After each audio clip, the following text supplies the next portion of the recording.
السلام عليكم ورحمة الله. الحمد لله الحمد لله كفى وسلام على عباده الذين اصطفى. أعوذ بالله من الشيطان الرجيم. بسم الله الرحمن الرحيم. وقضى ربك ألا تعبدوا إلا إياه وبالوالدين إحسانا.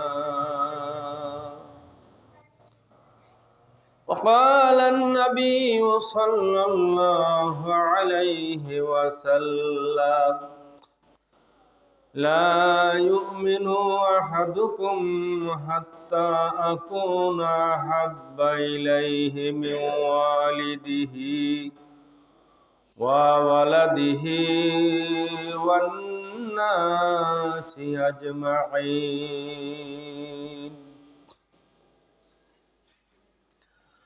فقد قال الله تعالى في شان حبيبه آمرا ومخبرا: إن الله وملائكته يصلون على النبي يا أيها الذين آمنوا صلوا عليه وسلموا تسليما. اللهم صل على سيدنا مولانا محمد وعلى آل سيدنا مولانا محمد. قدر قدرت تداری हर खाहे आकुनी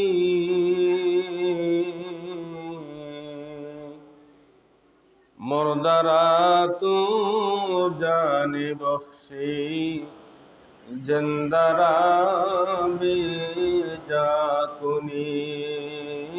अल्लाहुम्मा सल्ली अला सय्यिदना मौलाना मुहम्मद व अला आलि सय्यिदना मौलाना मुहम्मद.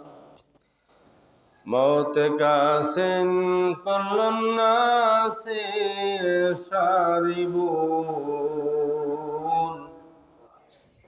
कब्र बैतिन कुल्लुन्नास दाखिलून. अल्लाहुम्मा सल्ली अला सय्यिदना मौलाना मुहम्मद وعلى آل سيدنا مولانا محمد. মুআজ্জাজ হাজিরিন, উপস্থিত অত্র মৌলভীপাড়া জামে মসজিদে আগত বিভিন্ন বয়সের মুসল্লিয়ানে কেরাম, শুরুতে আমরা মহান রব্বুল আলামিনের দরবারে শুকরিয়া আদায় করি,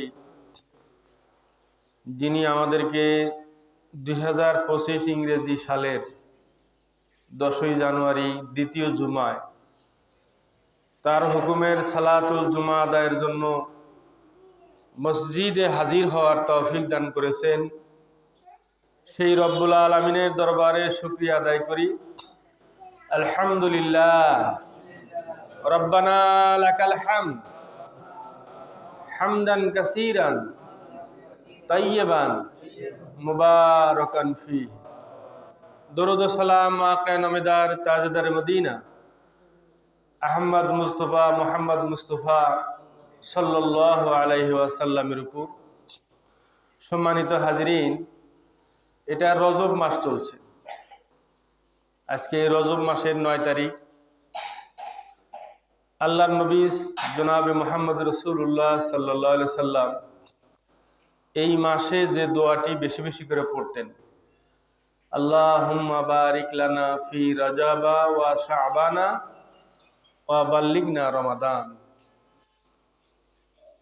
আমরা সকলেই কম বেশি অবগত আছি যে এই রজব মাসেই নবীজি সাল্লাল্লাহু আলাইহি সাল্লামের জীবনে মেরাজ নামক ঐতিহাসিক ঘটনাটি সংঘটিত হয়। এই মাসের শেষে শবে মেরাজ আমরা পালন করে থাকি।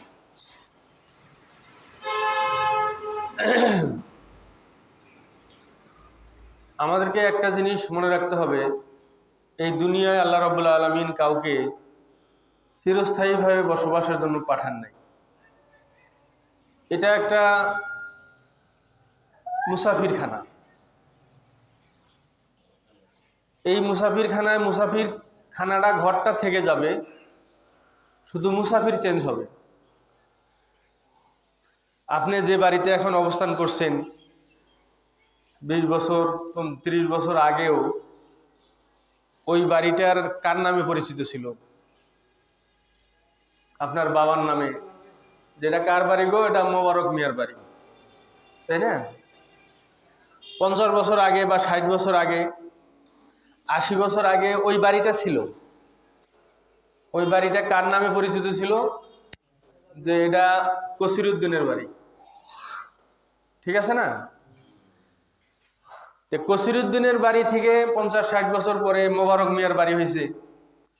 20-30 বছর আগে আবার এটা এখন আপনি ফজলু মিয়ার বাড়ি হয়ে গেছে।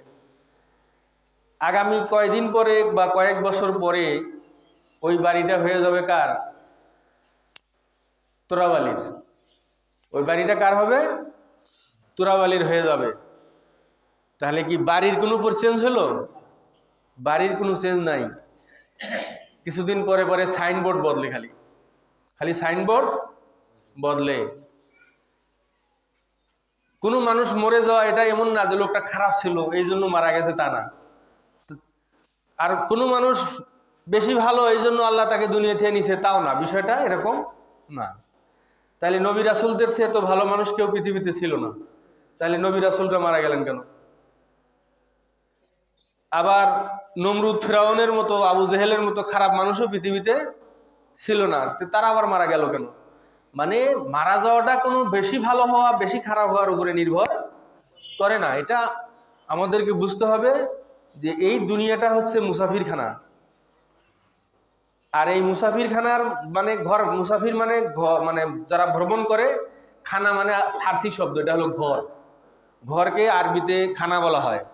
আমাদের দেশেও কিছুদিন আগেও কিন্তু বলা হয়তো যে এই গ্রামে কয়টা খানা আছে, এই কথাগুলো কিন্তু প্রচলিত ছিল, মানে কয়টা ঘর আছে। তাহলে মুসাফিরখানা মানে যে পথিক যেখানে যাওয়া আসা করে, যে ঘরে উঠবোস করে, কিছুক্ষণ বিশ্রাম নেয়।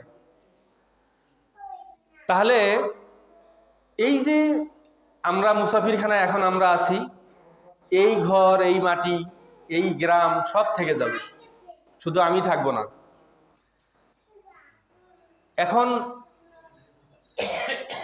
এভাবে আল্লাহ রাব্বুল আলামিন একটা দুনিয়ার পট পরিবর্তন, মানুষের মধ্যে পরিবর্তন, মানুষের এখান থেকে প্রস্থান, এটা আল্লাহ রাব্বুল আলামিনের একটা কি সুন্নাত। আল্লাহ পাক কোরআনে কারিমে বলছেন সুন্নাতাল্লাহ, এটা হচ্ছে আল্লাহ তাআলার সুন্নাত। লা তাবদীলা লিসুন্নাতিল্লাহ, এটা আল্লাহর সুন্নাতে কোনো পরিবর্তন হবে না। যে জন্মগ্রহণ করছে সেই মৃত্যুবরণ করবে, এতে কোনো সন্দেহ নাই। সম্মানিত ভাইয়েরা আমার, কিন্তু এই মুসাফিরখানায় যে যতক্ষণ আমি থাকবো, এই সময়ের জন্য আমার জন্য একটা বিশেষ আদেশ আছে। বিশেষ আদেশ আছে, সেটা কি? ওয়াকাদা রব্বুকা, আপনার রব। কাদা মানে কাজী, আপনারা বলি না যে বিচারক, বিচার মানে কাজা মানে হলো কি আল্লাহ রাব্বুল আলামিন বিচার করে দিয়েছেন, ফয়সালা করে দিয়েছেন।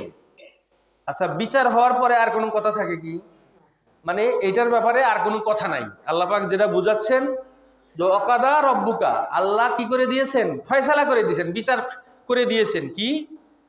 আল্লাহ তা'বুদু, তোমরা কারো ইবাদত করবে না, কারো দাসত্ব করবে না, কারো গোলামি করবে না, কারো কাছে মাথা নত করবে না, কারো হুকুম মানবে না, ইল্লা, শুধুমাত্র ইয়াহু, একমাত্র তার।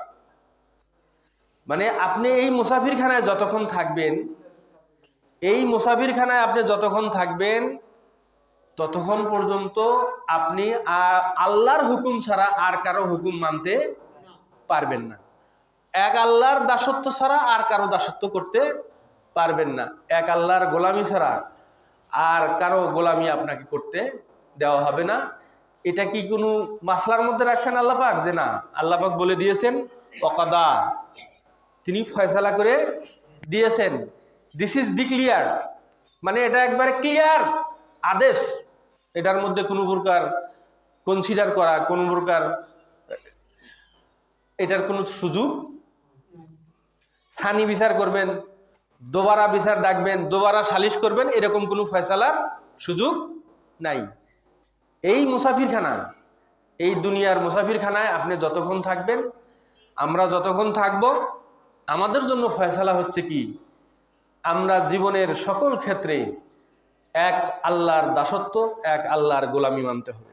আর কারো গোলামি করা যাবে না, আর কারো দাসত্বই করা যাবে না, আর কারো ইবাদত করা যাবে না, আর কারো হুকুম মানা যাবে না, আর কারো কাছে মাথা নত করা যাবে না।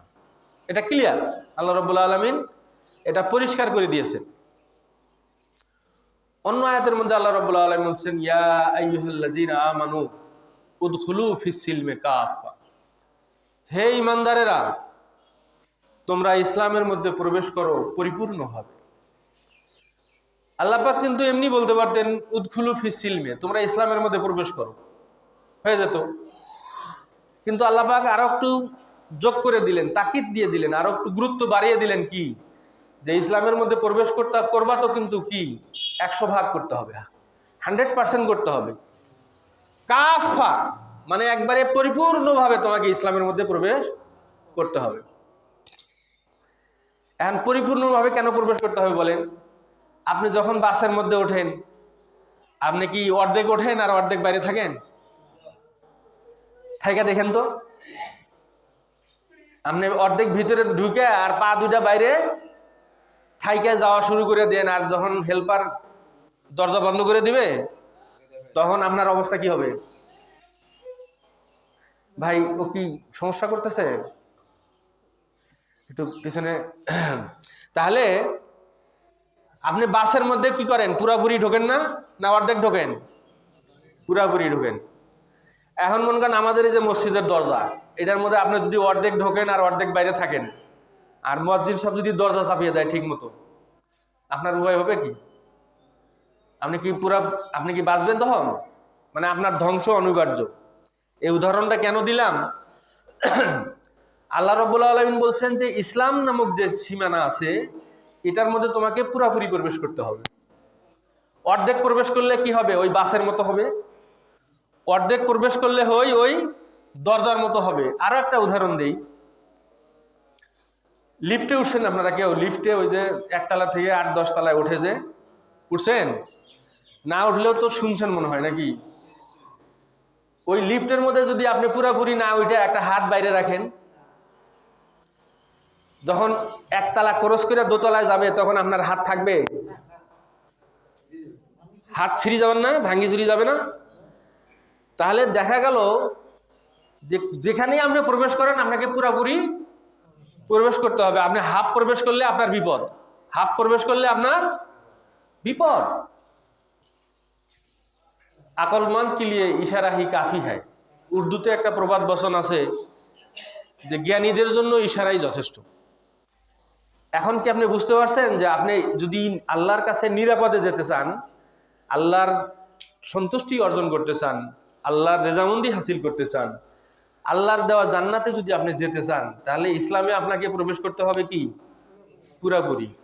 হাফ হাফ হবে? এখন ইসলামে কি কি জিনিসে প্রবেশ করবেন? আপনার পরিবার পরিজনকে দিনদার বানাইতে হবে, উপার্জন হালাল করতে হবে, ছেলে মেয়েকে দিন শিখাতে হবে, মেয়েকে পর্দায় রাখতে হবে, স্ত্রীকে পর্দায় রাখতে হবে, ভাই বোনের খালা ফুফুর অংশ দিয়ে দেওয়া লাগবে, বিয়ে শাদী ডিমান্ড দেওয়া যাবে না, ডিমান্ড নেওয়া যাবে না, চাকরি বাকরি হক হালাল ভাবে করতে হবে, ভোট দেওয়ার সময় কি করা লাগবে? নেতা নির্বাচনের সময় কি করা লাগবে? নাকি চা এক কাপ খাওয়াইলেই বদনাম মার্কা দিয়ে চলে আসলেন নাকি?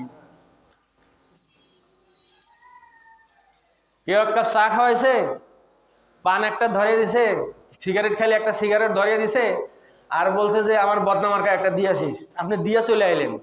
আপনি ইসলামের মধ্যে পুরোপুরি প্রবেশ করছেন? আমাদের দেশের কিছু নেতা নেত্রীরা বলে মুসলমান, হ্যাঁ, আমি শরিয়া আইনে বিশ্বাস করি না। আমার কথাটা কি শুনতেছেন আপনারা? আচ্ছা, কোনো নেতা যদি বলে যে আমি শরিয়া আইনে বিশ্বাস করি না, বিয়ে শাদী কোন আইনে হবে? তার বিয়ে শাদীটা কোন আইনে হবে? শরিয়াত মোতাবেক। সে তো শরিয়া আইন বিশ্বাস করে না, তার বিয়ে শাদী কেমন হবে? আচ্ছা, তার ছেলে মেয়ে কোন আইনে বিয়ে দিবে? হেরে মারা গেলে এগুলা দাফন কোন আইনে করবে? হ্যার বলেন, এখন আপনি বলেন, একটা একটা করে যদি আমি এরকম বলি তো সময় সব সময় চলে যাবে। আসলে আপনি যদি শরিয়া আইনে বিশ্বাস না করেন, তাহলে আপনার কাজ কামগুলা কোন আইনে হবে?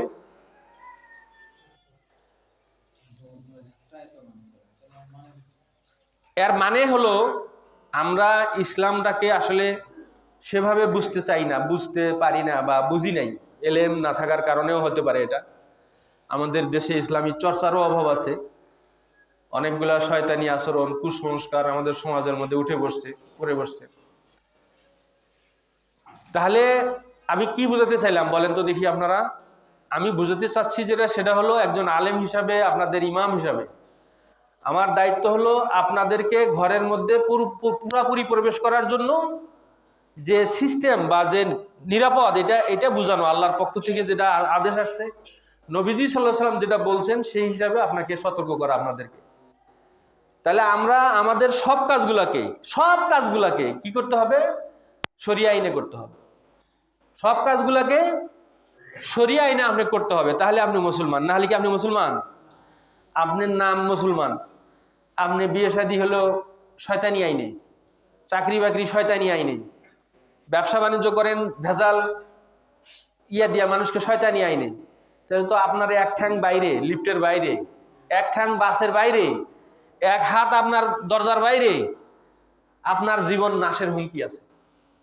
আপনার জীবনের নিরাপত্তা নাই, আপনার জীবনের গ্যারান্টি নাই। তার মানে কি? আপনার ইমানেরও গ্যারান্টি নাই, আপনার ইমান পরিপূর্ণ হয় নাই। আপনি অনেক আমল করে কি জান্নাতে যেতে হবে? এটা কি কোনো মানুষ? এটা আমাদের কি এই ধারণাটা কিন্তু আমি বারবার পরিষ্কার করার চেষ্টা করেছি। আপনি অনেক নেকি লাগবে না, ধারণাটা এরকম না। আপনার গুনার চেয়ে নেকি বেশি লাগবে। আল্লাহ পাক বলছেন, ফা আম্মা মান সাকুলাত মাওয়াজিনুহু, যার নেকির পাল্লা ভারী হবে, ফাহুয়া ফি ঈশাতির রাদিয়া, সেই জীবন যাপন করবে সন্তুষ্টির জীবন, নিরাপদ জীবন, আরামদায়ক জীবন। তা আপনার গুনাহ যদি দুইটা হয়, নেকি কয়টা লাগবে? নেকি কয়টা লাগবে? অঙ্ক বোঝেন না আপনারা? আপনার যদি সারা জীবনের গুনাহ হয় দুইটা, নেকি কয়টা লাগবে আপনার? তিনটা নেকি হলেই তো আপনার জান্নাতে যেতে পারবেন। তা আপনার হাজার হাজার নেকি দিয়ে কি করবেন? আপনি লক্ষ লক্ষ নেকি দিয়ে কি করবেন? আপনি এই সহজ অঙ্কটা বোঝা যায় না? আমাদের সহজ অঙ্কটা আমাদেরকে বুঝতে হবে। এই জন্য প্রতিদিনের হিসাব প্রতিদিন নিবেন। রাতে শোয়ার সময় চিন্তা করবেন আজ সারাদিন কি কি গুনার কাজ করছেন, তওবা করবেন, আল্লাহর কাছে ক্ষমা চাবেন যে কাল থেকে আমি আর এই গুনার কাজ করব না, আল্লাহ তুমি আমাকে মাফ করে দিও। আপনার সারাদিনের গুনাহ মুছে পরিষ্কার হয়ে তারপরে ঘুমাইতে যায়। ঘুমের সময় আমরা একটা দোয়া বলি না, আল্লাহুম্মা বিইসমিকা আমুতু ওয়া আহিয়া, যে আমি হে আল্লাহ তোমার নামেই আমি মৃত্যুবরণ করতেছি, আর তোমার নামেই তুমি যদি ইচ্ছা করো আবার জেগে উঠব। যদি তুমি ইচ্ছা করো আমি জেগে উঠবো, না হলে কি কেউ ঘুমের মধ্যে অনেক মানুষ আছে না আর জাগে না, আছে না এরকম? তে আমরা কিন্তু দোয়ার মধ্যে তাই বলি, হয়তো মানে জানলে অনেকে বলতেন না যে আমি কি মৃত্যুবরণ করতেছি নাকি। শয়তান আছে না কিছু, বলতো হ্যাঁ আল্লাহুম্মা বিইসমিকা আমুতু, এটার মানে কি? বলে এটার মানে হলো হে আল্লাহ আমি তোমার নামে মৃত্যুবরণ করতেছি। ও কয় না, এ দোয়া আমি পড়বো না। কেন, আমি কি মৃত্যুবরণ করতেছি নাকি? আরে ঘুমটাই তো মরা, ঘুমটাই মরা। আপনি যদি ঘুমিয়ার পরে আর চেতন না পান তা আপনার শেষ, এটাই আপনার আপনার পরকাল শুরু। তো ওয়াজ তো বেশি লাগে না, কয়টা জিনিস ক্লিয়ার করলাম। আমাকে ইসলামে প্রবেশ করতে হবে কিসের মধ্যে? কতটুকু? 100 ভাগ। 99% মনে করেন যদি আপনি প্রবেশ করেন আর 1 ভাগ না করেন, আপনি কি নিরাপদ? একটা গল্পে শুনছিলাম, বলছিল যে একজনে গাড়ি কিনতে গেছে, তো জিজ্ঞেস করছে, যে ক্রেতা জিজ্ঞেস করছে, যে গাড়ি কিনতে গেছে আর কি, উনি জিজ্ঞেস করছে যে গাড়িটা কেমন, কন্ডিশন কেমন? কয় গাড়িটা 99%ই কি সঠিক, ইঞ্জিন ভালো আছে, বডি ভালো আছে, সিট মিট সব ভালো আছে। বলে 1% কি সমস্যা? ব্রেকটা কাজ করে না। 1% ব্রেকটা কাজ করে না। এই এই ক্রেতা গাড়ি কিনবে? এ ভাই, এই ক্রেতা গাড়ি কিনবে এটা? সবই তো ঠিক আছে, 99%ই তো ঠিক আছে, 1% কি নাই? 1% ঠিক নেই, খালি গাড়িটার ব্রেকটা কাজ করে না। এই গাড়ি কিনবে কোন ক্রেতা? তা আপনি 99% মুসলমান হলেন, খালি 1% আপনি একটু সমস্যা, ভেজাল, সুদ খান। 1% খালি ভেজাল, যে ছেলে মেয়ে বিয়ে দিয়ে ডিমান্ড নেন। 1% খালি সমস্যা হলো কি, ব্যবসা করেন ওজনে কম দেন। আপনি তো অচল। এই অচলটা কিসের কাছে অচল? দুনিয়ার অচল তো কাউরে ভুলিয়া ভালিয়া চালিয়ে দেওয়া যায়, আখেরাতে যদি আপনি অচল হন, অচল মাল তো জান্নাতে যাবে না। অচল মাল কোথাও যাবে না, জান্নাতে যাবে না। অচল মাল জান্নাতে যাবে না। আল্লাহ পাক এই অচল মালের জন্য ডাস্টবিন বানিয়ে রাখছেন একটা, জাহান্নাম। অচল মাল সব জাহান্নামে, এগুলো সব অকেজো। এই জন্য আপনাকে ইসলামে প্রবেশ করতে হবে 100%, এবং জীবনের সকল ক্ষেত্রে, শুধু নামাজ রোজা ইসলাম না, আপনার জীবন আচরণ, লেনদেন, ওঠা বসা, আজকে দেশের সমাজ, রাষ্ট্র, রাজনীতি, সংসদ, সব কিছু আপনার ইসলামের মধ্যে। যুদ্ধ, জেহাদ, তা না হলে আল্লাহ নবী সাল্লাল্লাহু আলাইহি সাল্লাম কাবা ঘরে 1 রাকাত নামাজ পড়লে কত রাকাতের সওয়াব ভাই বলেন তো? শুনছেন কখনো? না শুনিনি নাই। কাবা ঘরের চত্বরে 1 রাকাত নামাজ পড়লে 1 লক্ষ রাকাতের সওয়াব। এই 1 লক্ষ রাকাতের সওয়াব থুয়ে আল্লাহ নবী সাল্লাল্লাহু আলাইহি সাল্লাম বদরের যুদ্ধে গেছে। 1 লক্ষ রাকাতের সওয়াব থুয়ে আল্লাহর নবী উহুদের ময়দানে গেছে। 1 লক্ষ রাকাতের সওয়াব থুয়ে আল্লাহর নবী আহজাবের খন্দক খোঁড়ার জন্য চলে গেছে। 1 লক্ষ রাকাতের সওয়াব থুয়ে আল্লাহর নবী তাবুকের ময়দানে চলে গেছে যুদ্ধের জন্য। তাহলে কি 1 লক্ষ রাকাতের চেয়ে সওয়াব ওইটাই বেশি না? তা না হলে আল্লাহ নবী ওখানে যাইতো? তাহলে বোঝা যাচ্ছে যে যুদ্ধ জেহাদের ময়দানে, রাষ্ট্র পরিচালনার কাজে 1 লক্ষ রাকাতের নামাজের চেয়েও সওয়াব বেশি। তা না হলে আল্লাহর নবী ওই কাজগুলোতে যাইতো না, যাইতো না। এটা বুঝতে হবে আপনাদেরকে। যারা বলে যে কোরআনের রাজনীতি নাই, ইসলামের রাজনীতি নাই, ধর্ম নিয়ে ব্যবসা করে, এগুলো আস্ত মুনাফিক। আস্ত মুনাফিক এগুলা নবীর জীবনের দিকে তাকায় না, তারা সাহাবার জীবনের দিকে তাকায় না। যে কাজ নবী রাসূলরা করছে, এটা কি কোনো ধর্ম ব্যবসার কাজ করছে নাকি নবী? নবী রাষ্ট্র পরিচালনা করে কি ধর্ম ব্যবসা করছে? তো আমাদের মুসলমানের সন্তানেরা যদি কেউ বলে যে এই ধর্ম নিয়ে যারা রাজনীতি করে এরা ধর্ম ব্যবসা করে, এটা বলে, অনেকেই বলে এরা আবু জাহেলের বংশধর, আস্ত মুনাফিকেরা। এরা নবীর জীবন দিকে তাকায় না। নবীজি ঘোড়ার পিঠে উঠে, নবীজি গাধার পিঠে উঠে, নবীজি লৌহ বর্ম পরিধান করে যুদ্ধের ময়দানে চলে গেল, তার দান্দান মোবারক শহীদ হলো, মাথার মধ্যে বুলেট বিদ্ধ হলো, রক্ত ঝরলো নবীজির গা থেকে। এগুলা নবীলা কাজ না? এগুলা ইসলামের কাজ না? এগুলা ধর্ম ব্যবসার কাজ? আপনার ঘর থেকে নিয়ে সংসদ ভবন পর্যন্ত সকল ক্ষেত্রে ইসলামী অনুশাসন যাতে চলে, ইসলামী আইন যাতে চলে, মানুষ যেন ইসলামের সুশীতল ছায়াতলে বসবাস করতে পারে, এই জন্য যখন আপনার হাতে সুযোগ আসবে, আপনার ভোটের একটা সুযোগ আসবে, সমর্থনের একটা সুযোগ আসবে, আপনাকে সেই বাক্সে আপনাকে ভোটটা দিতে হবে। যেখানে ভোট দিলে একজন কোরআনের পাখি, একজন কোরআনের ধারক বাহক ওই সংসদে যায় কি করতে পারবে, ইসলামী অনুশাসন কায়েম করতে পারবে, সেইখানে আপনার সিলটা মারতে হবে। ওই চা খাইয়া পান খাইয়া বন্দা মার্কায় সিল দিয়ে আইসেন না, তাহলে ইসলামের মধ্যে পরিপূর্ণভাবে আপনি প্রবেশ করতে পারবেন না।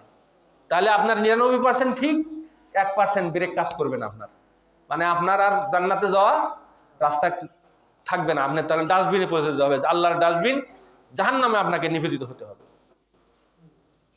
আল্লাহ নবী সাল্লাল্লাহু আলাইহি সাল্লাম বলছেন, লা ইউমিনু আহাদুকুম হাত্তা আকুনা হাব্বা ইলাইহি মিন ওয়ালিদিহি ওয়া ওয়ালাদিহি ওয়ান নাসি আজমাইন, যে তোমরা কখনো পরিপূর্ণ মুমিন হতে পারবা না যতক্ষণ পর্যন্ত না তোমরা আমাকে ভালোবাসবে।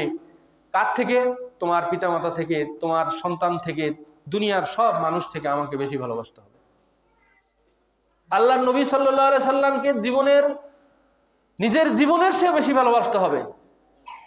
এটা ভালোবাসার প্রমাণ দিয়েছেন অনেক সাহাবায়ে কেরাম। আমি আপনাকে একটা উদাহরণ বলতে ভুলে গেছিলাম, বলি যে অনেক বেশি নেকি করা, অনেক বেশি আমল করার মাধ্যমে যে আপনি জান্নাতে যেতে পারবেন, বিষয়টা এরকম না। আপনারা একজন সাহাবীর নাম শুনে থাকবেন, হযরত আবু হালা রাদিয়াল্লাহু তাআলা আনহু। কি নাম? আবু হালা। নামটা মনে রাখেন। এই আবু হালা রাদিয়াল্লাহু তাআলা আনহু ইসলাম গ্রহণ করছে গতকাল। কবে ইসলাম গ্রহণ করছে? গতকাল। নবীজির সাথে মাত্র একদিন ছিল, কয়েকটা নামাজ পড়ছে, মনে করেন 5 ওয়াক্ত। পরের দিনই যখন কাবা ঘরে নবীজি সাল্লাল্লাহু আলাইহি সাল্লাম আসছেন, সে নবীজির কাছে আসছে, ইতিমধ্যেই আবু জেহেল, আবু লাহাবের কয়েকজন এসে তারা কি করছে, নবীজির উপরে পাথর বর্ষণ করা শুরু করছে। আবু হালা দৌড়ে আগিয়ে গেছে। যখন সামনের দিক থেকে পাথর আসছে, বুকটা আগিয়ে দিছে। যখন ডান দিক থেকে পাথর আসছে, ডান হাতটা আগিয়ে দিছে। যখন বাম দিক থেকে পাথর আসছে, বাম হাতটা আগিয়ে দিছে। উপরে থেকে পাথর পড়ছে, তার মাথার উপরে পড়ছে, রক্ত ঝরে তার মাথা মানে হয়ে গেছে, ফেটে গেছে, সে কাবার চত্বরের মধ্যে পড়ে গেছে। এবং আল্লাহ নবী সাল্লাল্লাহু আলাইহি সাল্লাম দেখতে পেলেন যে তার অবস্থাটা কি, খুব নাজুক। তো আরবের একটা নীতি ছিল, ওই কাবা ঘরের যে হাতিম আছে, যেটা একটু খালি জায়গা, ওই জায়গার মধ্যে যদি কেউ যায় দাঁড়ায়, আর তার উপরে কেউ আক্রমণ করতো না। মানে শয়তানের মধ্যে একটু কি ছিল, একটু শয়তানের একটু ভালো গুণ ছিল আর কি। তবে ওই আবু হালাকে তখন ওই হাতিমের মধ্যে নিয়ে যাওয়া হয়। এই হাতিমের মধ্যে নিয়ে যাওয়ার পরে আবু হালা কথা পারতেছিলেন না, তার মাথা থেকে রক্ত পড়তেছে, নাক মুখ ফেটে রক্ত পড়তেছে। তখন তিনি ইশারা দিলেন নবীজিকে একটু কানটা আগিয়ে দেওয়ার জন্য। কানটা আগিয়ে দেওয়ার পরে নবীজি কানটা তো তার মুখের কাছে নিলেন। আবু হালা বললেন যে, হে আল্লাহর রাসূল, আমি ইসলামকে ভালোবেসে, আপনাকে ভালোবেসে ইসলাম গ্রহণ করেছিলাম। আমার অনেক আশা ছিল, অনেক ইসলামের খেদমত করব, যুদ্ধ জেহাদে যাব, অনেক ভালো ভালো কাজ করব, কিন্তু আমার ভাগ্যে সেটা হলো না। আপনি আমার জন্য দোয়া করেন, আমি আপনাকে মহব্বত করি, আমি জান্নাতে যেন আপনার কাছাকাছি, আপনার খাদেম হয়ে যেন আমি জান্নাতে আপনার সাথে থাকতে পারি। এটা বলতে বলতে আবু হালা বলল যে, হে আল্লাহর নবী, আমি জান্নাতের সুঘ্রাণ পাচ্ছি, আমি জান্নাতের সুঘ্রাণ পাচ্ছি। জান্নাতি ফেরেশতারা আমার জন্য কি যেন নিয়ে আসতেছে, খুশবু, তারা বিভিন্ন ধরনের নাজ নিয়ামত, এগুলা সবকিছু নিয়ে আসতেছে। হে আল্লাহর নবী, আমি দেখতে পাচ্ছি, আপনি আমার জন্য দোয়া করেন। দেখতে দেখতে আবু হালার শাহাদাত হয়ে গেল, তিনি দুনিয়া থেকে চলে গেলেন, জান্নাতের পাখি হয়ে তিনি দুনিয়া থেকে চলে গেলেন। আচ্ছা, আবু হালা যে জান্নাতি হয়ে গেল নবীজির সামনে, আবু হালা কিরকম কত আমল করছিল বলেন? কতটুকু আমল করছিল বলেন? একদিনের আমল করছিল মাত্র, ঈমান গ্রহণ করার পরে মাত্র একদিনের আমল করছিল, কিন্তু নবীর জীবনকে সেভ করে নিজের জীবন উৎসর্গ করে দিয়েছে, ইসলামের জন্য জীবন উৎসর্গ করে দিয়েছে। নবীকে বাঁচানোর জন্য পাথর বুকের মধ্যে নিয়ে নিয়েছে, মাথার মধ্যে নিয়ে নিয়েছে, হাতের মধ্যে নিয়ে নিয়েছে। আল্লাহর কাছে কি বেশি আমল দিয়ে আপনি কি করবেন? বেশি আমলের দরকার তো নাই। আল্লাহ রাব্বুল আলামিন সন্তুষ্ট হয়েছেন যে আবু হালা কি করেছে, তার জীবনের সে নবীকে বেশি ভালোবেসেছে। আল্লাহ তাকে জান্নাতে কেন দিছেন? যে আবু হালা তার জীবনের সে নবীকে বেশি ভালোবেসেছে। এই জন্য তো আপনার লাখ লাখ নেকির দরকার নাই, লাখ লাখ কোটি কোটি নেকির এগুলোর দরকার নেই তো। আপনার দরকার হলো আপনার জীবন থেকে আপনার জীবনের চেয়ে নবীকে বেশি ভালোবাসেন কিনা, আপনার জীবনের চেয়ে ইসলামকে বেশি ভালোবাসেন কিনা, আপনার জীবনের চেয়ে আল্লাহর সন্তুষ্টিকে আপনি বড় করে দেখেন কিনা। এটা যদি আপনি দেখতে পারেন, তাহলে আপনার অল্প আমলই আপনার জান্নাতে যাওয়ার জন্য যথেষ্ট হবে। সম্মানিত ভাইয়ের আমার, আসুন আমরা বছরের শুরুতেই সিদ্ধান্ত গ্রহণ করি যে আমার জীবনে ইসলামের বাইরে কোনো কাজ করব না। সেটা লেনদেন, ব্যবসা বাণিজ্য, উঠা বসা, ব্যবসা বাণিজ্য যাই হোক না কেন, সমস্ত কাজের মধ্যে আমি ইসলাম মেনে চলবো। আল্লাহ পাক আমাদের সবাইকে সে তৌফিক দান করুন, আমিন। ওয়া আখিরু দাওয়ানা আলহামদুলিল্লাহি রাব্বিল আলামিন।